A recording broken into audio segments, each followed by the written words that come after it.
महाभारत में अर्जुन से एक बात सीखने लायक है, वो ये कि अर्जुन श्री कृष्ण से राय लेता था और उस राय पर अमल करता था, क्योंकि करना उसी को था, युद्ध तो उसी को करना था।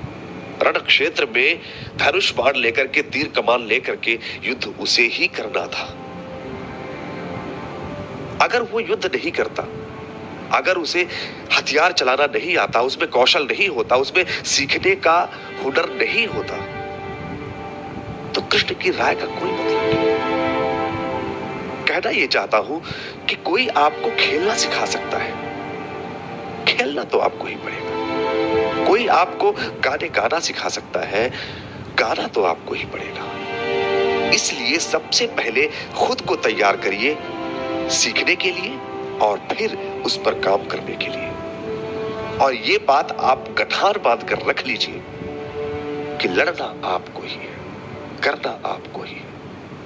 जो चीजें आपको बताई जाएगी, जो चीजें आप सीखेंगे अपने चारों तरफ से, खुद से, वो सारी चीजें तब आपके लिए फायदेमंद होगी, तब आपके लिए काम करेगी, जब आप उस पर अमल करेंगे और उस पर काम करने की कोशिश करेंगे, उसे फॉलो करने की कोशिश करेंगे।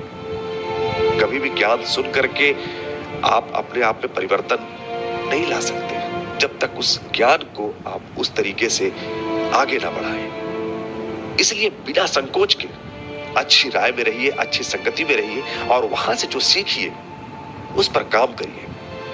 याद रखिए, कोई भी विचार ऐसे ही आगे बढ़ता है। जब कोई भी विचार हमारे पास आता है, हम उस पर काम करते हैं और आगे वही एक नए विचार को जन्म देता है और उस तरह के ये विचार बढ़ते एक विशालकाय विचार का निर्माण करते हैं, एक विशालकाय स्वप्न सामने स्थापित होता है।